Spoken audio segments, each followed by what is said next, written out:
Hello everyone, Helen here. It's lovely to be back to have a chat with you again. And because the last couple of podcasts have been focused entirely on leafy things on my 100-day project. And thank you once again for anybody who's left lovely comments on how much you've enjoyed seeing all of the leaves being created. And of course I will be returning to the leaves because I have to work on my display of all the leaves, but for the moment they're just having a little rest and the ideas are going around in my head about how I'm going to do that. So today I'm just going to have a little chat about all the projects that I've got on the go, or some that are finished, and then at the end we're going to pop into the kitchen because we haven't done that for ages. I haven't done that for quite a few weeks now. So settle in and just relax and I'll chat to you. So what shall I start with? So some finished things. So I showed you a very almost finished Mitred-square blanket the last time I chatted about projects. And so here it is. And the last time I spoke to you, all the knitting was finished and I was in the process of adding a backing to it. And I think when I last chatted I'd attached the backing to the front by whip stitching around the edge, and I was just about to start adding the edging, and that is now all sewn on. Once I'd sewn the edging on, the bias binding, I then laid the blanket out on the floor and started doing some stitching to make sure the backing, the fleecy backing, wasn't going to come away from the knitting. So I decided that as there were 9 by 9 squares, I would sort of stitch between every 3. So a panel of 9 I would stitch across in the 2 different directions. So that took a while because at first, a bit silly, I just sat and did it on my knee. Well, it didn't work out anyway, so I did have to do it on the floor and pin it, and that's worked very nicely. And the two halves are firmly stuck together, and that is a project that I am very, very pleased with, and much more pleased than I was expecting when I first started knitting it and thinking, not sure if I like this. But anyway, it's worked out really well, so very pleased with that. So another finished project. Okay, so this here is one of my recent finished projects, and if you follow me on Instagram, actually, this will be old news, but I could talk about it a bit more than on Instagram. Anyway, so here is Queen Elizabeth II, and I am really, really pleased with her. And she's from the book Crochet Iconic Women, and I used Scapier's Stone Washed, and this is the 4th one that I've made from the Crochet Iconic Women book, and the first time I've used Scapier's Stone Washed because I really didn't like the yarn that I was using before for the other ones. However, the Stone Washed doesn't give quite such a firm structure to it. I think that's the difference between crocheted toys and knitted toys, is that knitted toys tend to be a bit softer and squidgier than crocheted ones. The crocheted ones definitely give a bit more structure. But anyway, it works fine. It works fine for this. There's just a couple of things I'm not so happy about, and that is she's got a slightly wobbly neck because I just didn't take enough time to make sure the stuffing was really firmly stuffed down the neck. And I mean, as I say, this is the 4th one I've made from the book, and the other 3 don't have wobbly necks, so I just obviously wasn't concentrating properly. And then the other thing I'm not quite pleased with myself about, nothing to do with the pattern, was just that one of the legs is, well, in my opinion, it's on back to front. There isn't really a front or back to them, but when you change colour from the black to the skin colour here, you get a little jog. You might know what I'm talking about. You can see where I've changed the colour, and I should have just had that leg the other way at the back. Never mind, but that's okay. And I'm not sure if her cheeks worked out quite well. The pattern, actually, the book says to stitch with pink yarn some little cheeks, but I didn't quite like the look of that, and so I thought I would use a coloured pencil, dampened slightly. And I suppose because of the crochet stitches, it's made, the pencil has made it, it's a little bit darker in some places than others, but overall I am very, very pleased with that. And so another finished project, which I just talked about the last time I was talking about projects, is my May gnome. And he was intentionally a rather patriotic gnome who's dyed his beard red, white and blue, and I made him a nice big one as well, because I thought actually he might look very nice as a kind of decoration for the Platinum Jubilee celebrations that we've been having in the UK recently for our Queen Elizabeth II, 70 years on the throne. And so in fact the gnome, which is the usual pattern that I use, the Sarah Shearer from Imagined Landscapes, Never Not Gnoming, and I just knitted him in chunky yarn with 5mm needles. Yeah, chunky. I use Stylecraft Special Chunky for him, and yeah, so I think he's quite nice, and quite nice to do a bigger one, and he's nice and heavy. I've got some pellets, plastic pellets, to weigh him down so he doesn't fall over. And both he and the Queen were on the table on the Jubilee weekend when we had a lovely afternoon cream tea.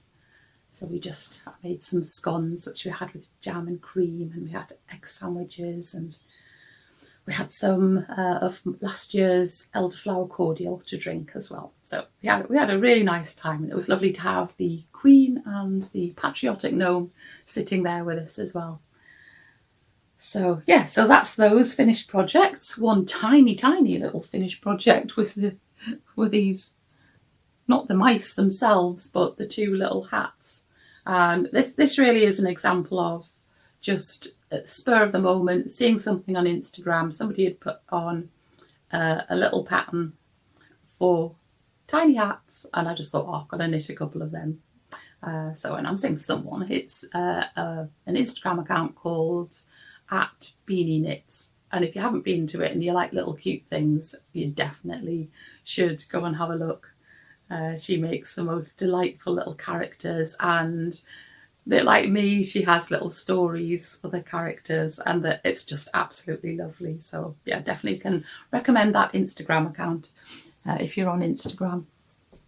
So I think that's all of my actual finished projects. I've got one of my ongoing projects, which I did talk about briefly before, and in this bag here, but I'll show you a photo. I'm busy knitting just simple square cloths, which might be dishcloths or face cloths, it doesn't really matter which. And I've made quite a few now, so I'm enjoying them very much. I'm enjoying the way the colours go together. So at the moment I'm doing 2 colours for each cloth. I mean, as the yarn goes down, I'm looking at it down there, I might end up with more than just 2 colours, but yeah. And I'm starting with 2 stitches. I'm increasing at the beginning of each row until I get 60 stitches on my needle, and then I start decreasing at the beginning of each row until I've only got 2 stitches again. So yeah, nice. It's such comforting knitting. I can totally relax while I'm doing that. And in fact, I've got some socks on the go, and socks are usually my thing for just totally relaxing, because I'm so familiar with making just plain socks. But I haven't really picked up the socks for quite a while now, so they're not progressing at all. So that's one ongoing project, which will carry on until I've run out of that yarn. What else have I got? So I've got the jumper that I'm making from the West Yorkshire Spinners collection of patterns for their Croft Shetland tweed. And I have finally finished the back. So here it is. That's the back. And I think that looks so lovely. Yeah, I'm very, very happy with that. I'm happy with the colour choice. Although it was hard to choose a colour because there was so many really lovely colours. And they're all of the colours that in that range are sort of mottled, you know, got lots of few colours. Oh, sorry, the light's going a bit flashy. Doesn't like me holding up the jumper, does it? And I've made a start, rather than going on straight to the front, I've made a start on one of the sleeves. I thought I would do a sleeve next. So that's great, but it's a project, you know, with no particular deadline. I don't mind if it takes me, you know, the rest of the summer to just work on every now and then. What else have I got? Okay then, so another project that's nearly finished, I guess, is this lovely doll here. And so there's a special reason for making this doll, which I'll tell you about in a minute. I started making her last week or the week before, and got so far through making the doll and then completely ran out of yarn. I didn't have enough yarn for making the legs, so she's had to wait. But as you see briefly, she has got legs now. And she is from a book that I've had for absolutely ages, probably since it came out. I'm not sure when it came out, but quite a while ago. What's it called? Crochet Doll Emporium. That's not the whole title. I'll show you the book. By Kerry Lord, who has the Toft company. And well, I was kind of reminded of having this book when I saw a few people on YouTube, a few of my YouTube friends, or at least a couple of them anyway, who've been making the Toft Queen Elizabeth II. It was absolutely beautiful. So I do like my little Queen Elizabeth, but the Toft Queen Elizabeth is really, really gorgeous. A lot more detail than the one that I made, because it has a tiara and bracelet and necklace and a great long train. Oh, so really, really, really nice. I'm quite tempted, but anyway, seeing these, I thought, you know, I've never made a Toft doll, and I've got this book on my shelf that I've never used. It's a lovely book where the pages are split so that you can choose which head you want to do, and then you can choose which bottom half you want to do. So I had a look through and chose. Well, actually, there wasn't anybody quite with hair like this one that I've done. Yeah, I think I'm rambling here a bit, aren't I? Anyway, where am I? I'm getting lost in what I'm telling you about. Yeah, so I'm not using the Toft yarn. I haven't used Toft yarn before, actually, so I must give that a try. I'm interested to know what it's like. But because I've just recently started using the Scabious Stonewashed, I thought I would use that as well. And the special reason that I decided to make her was that we have just bought something. We've just made a very big purchase, something we've been wanting for ages, and that is a camper van. And of course, as soon as I had to sit in it, I thought, well, right, this needs lots of crochet in it. and of course, the first thing you think of is a doll, isn't it? Yeah, I know that sounds a bit strange. But the reason is that the camper van is we bought it from a company who hires out vans, and they give all of their vans names. So this van is called Pearl. And we don't tend to give cars and things names. I don't think it's anything we've ever done. I know lots of people do, but we don't. But I decided that maybe the camper van needed a mascot called Pearl. And so my idea of making her in this way is to make her a kind of a bit of a traditional hippie-ish type of old style camper van person, which is why she's got lovely long hair and a poncho, crocheted poncho. She's not quite finished because here, I'm afraid actually, I'm showing her underwear, her pants here, because I'm actually going to make her a skirt, and she's going to have some boots as well. So yeah, and I'm just loving making her. The hands were quite a challenge, but you know, not too difficult. Very, very fiddly, but you know, whenever I'm doing fiddly things, I just kind of tell myself to slow right down, and you know, and just take it a bit at a time. And yeah, it was great. Pattern was good. I absolutely love doing her hair. Each strand is individually hooked into her head, and I just love doing that. So yeah, so I think, well, she will return to the podcast because I'll show you when she's properly finished. But yeah, I'm going to love having her sitting in the camper van when we go off on our adventures, which we haven't been on any adventures yet. But and I am making something else for the camper van, and that is a blanket, which I have here. And so here it is so far.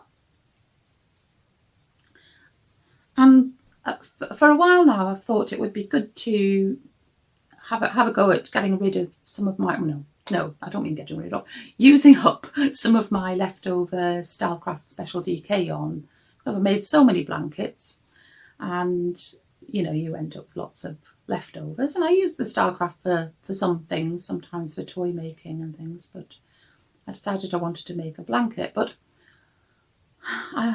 rather than making a totally scrappy blanket, which lots of people do to use up small amounts of yarn, I decided that I would like it to be a little bit more orderly, but still with me not buying any more yarn for the blanket. And so I thought, well, maybe it would be nice just to go through the rainbow and make a rainbow blanket. So I've started with reddish shades, well, there's some pinky shades in there as well, but I think it all goes okay.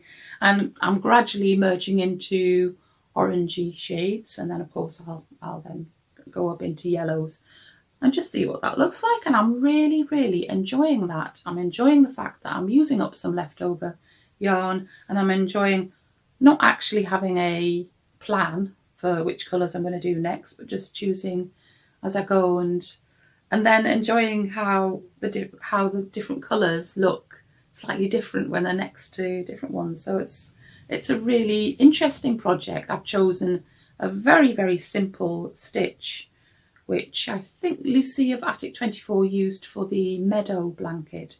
And it's basically just a cross stitch. It's got trebles, or in American terms, double crochet. It's kind of crossed over all the way along. And I think that's really pretty. But the joy of that is that every row is the same. I mean, not counting fastening off and joining in a new colour. So I'm not really having to think about which row I'm up to in a pattern or anything. So I think that's going to be really lovely. Those colours at the moment are so rich, but I can't wait to see how it looks. I've got a few more of the rainbow colours in there. Okay then, I think that might finally be it. Yeah, of all the things that are on and off the needles and hooks. So yeah, so I'm going to finish off today by just popping into the kitchen and decide, well, I was thinking out loud the other week and saying, oh, I wonder what I should make next to video and show you.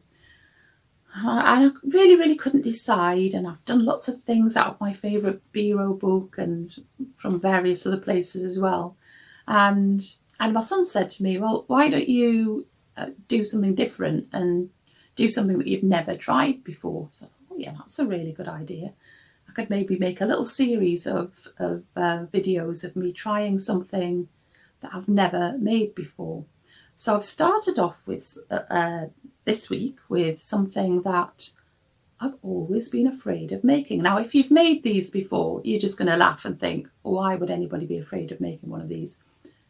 But you just get like a little barrier in your head sometimes, don't you? You think, oh no, that's just too hard. Whatever it is we're talking about, you know, maybe knitting, crochet or baking. And I just have never ever made a Swiss roll. And so that's what I'm going to show you, me making. And yeah, you can see how it turned out. So come along with me to the kitchen.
So you see, what did I need to worry about?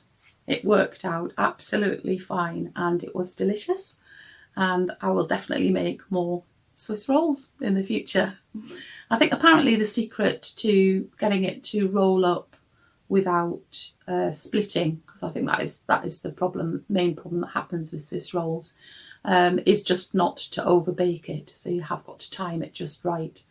And I was just amazed that it seemed to have been timed just right on my first go. I was expecting to have a few goes at it before it worked out, you know, perfectly. But, well, maybe it was just a fluke. I'll see what happens on the next one. I'll let you know. But I think that's enough from me today. Oh, it's been a very chatty one today, hasn't it? And so thanks ever so much for spending your time with me. It's really lovely to have you here, and I'll be back again very soon with more chat. So until then, look after yourself, keep nice and busy, and I'll see you soon. Okay, bye.